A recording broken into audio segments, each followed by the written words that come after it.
আকাশবাণী আগরতলা। স্থানীয় সংবাদ পড়ছি নন্দিতা রায়। শিল্প ও বাণিজ্য দপ্তরের উদ্যোগে 2 দিনব্যাপী বিজনেস কনক্লেভ 2025 আজ থেকে আগরতলায় শুরু হচ্ছে। কনক্লেভের থিম হল destination Tripura land of opportunities.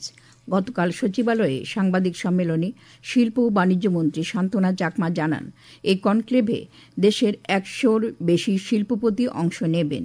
এই বিজনেস কনক্লেভ আয়োজনের মুখ্য উদ্দেশ্য হচ্ছে উত্তর পূর্ব ভারতে বিনিয়োগের মূল গন্তব্য হিসেবে ত্রিপুরার সম্ভাবনাকে তুলে ধরা, পাশাপাশি কর্মসংস্থানের সুযোগ সৃষ্টি, স্থানীয় শিল্পকে উৎসাহ দান, রাজ্যের প্রাকৃতিক সম্পদ সহ রাজ্য সরকারের শিল্প বান্ধব নীতিসমূহ বিনিয়োগকারীদের কাছে তুলে ধরা। উত্তর পূর্বাঞ্চল উন্নয়ন মন্ত্রকের উদ্যোগে গতকাল চেন্নাইয়ে north east trade and investment road show আয়োজিত হয়। উত্তর পূর্বাঞ্চলীয় রাজ্যগুলিতে শিল্প স্থাপনের জন্য বিনিয়োগের সুযোগ সুবিধা খুঁজতে এই রোড শোকে ঘিরে আগ্রহী বিনিয়োগকারীদের মধ্যে আগ্রহ তৈরি হয়েছে। অনুষ্ঠানের সূচনা করেন উত্তর পূর্বাঞ্চল উন্নয়ন মন্ত্রক এবং যোগাযোগ মন্ত্রী জ্যোতিরাদিত্য এম সিন্ধিয়া। অনুষ্ঠানে ডোনার মন্ত্রী বলেন, প্রধানমন্ত্রী উত্তর পূর্ব অঞ্চলের উন্নয়নের উপর জোর দিয়ে বলেছেন, এই অঞ্চল দ্রুত শিল্পায়নের জন্য প্রস্তুত, এক প্রধান অর্থনৈতিক সম্পদ। বিগত 10 বছরে প্রধানমন্ত্রীর নেতৃত্বে উত্তর পূর্বাঞ্চলের পরিকাঠামো ক্ষেত্রে, বিশেষ করে বিমান, সড়ক, রেল যোগাযোগ ও জলপথ ক্ষেত্রে যে সমস্ত উন্নয়নমূলক উদ্যোগ গ্রহণ করা হয়েছে সেগুলির কথা উল্লেখ করেন কেন্দ্রীয় মন্ত্রী।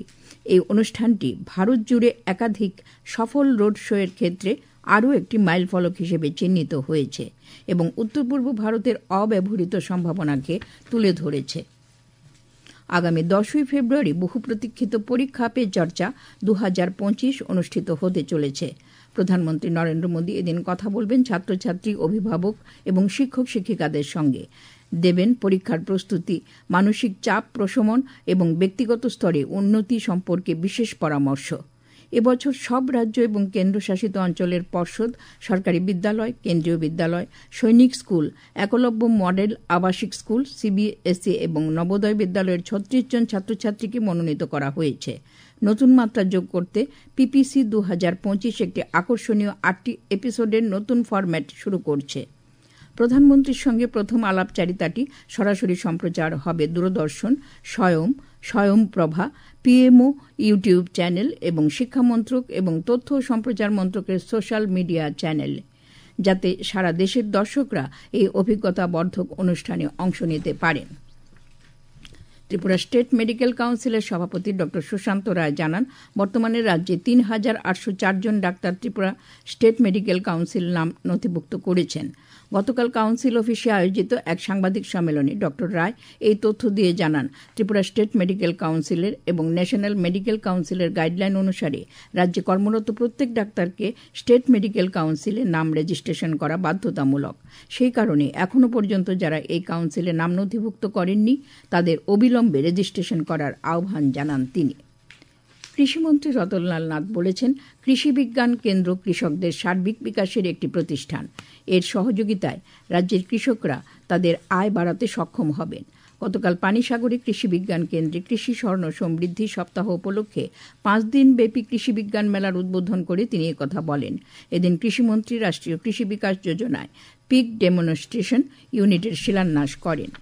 বিজ্ঞান প্রযুক্তি ও পরিবেশ দপ্তরের মন্ত্রী অনিমেষ দেববর্মা বলেছেন, পরিবেশ সুরক্ষায় জনগণকে অনুপ্রাণিত করতে সরকার উদ্যোগ নিয়েছে। ভবিষ্যৎ প্রজন্মের জন্য পরিবেশ সুরক্ষায় সরকার দায়বদ্ধ।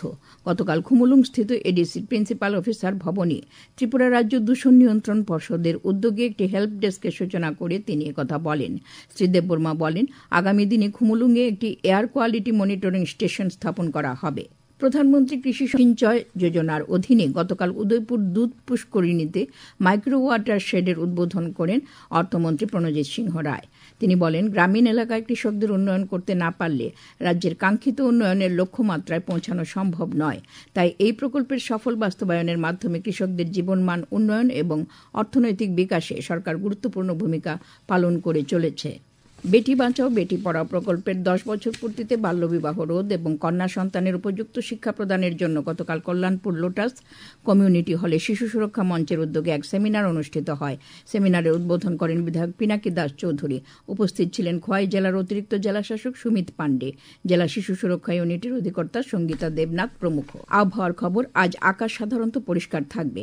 দিনের তাপমাত্রা সর্বোচ্চ 28 ডিগ্রি সেলসিয়াস এবং সর্বনিম্ন 14 ডিগ্রি সেলসিয়াসের কাছাকাছি থাকবে। আজ ভোরে দিনের সর্বনিম্ন তাপমাত্রা পরিলক্ষিত হয়েছে 13.2 ডিগ্রি সেলসিয়াস। স্থানীয় সংবাদ এখনকার মতো শেষ হলো।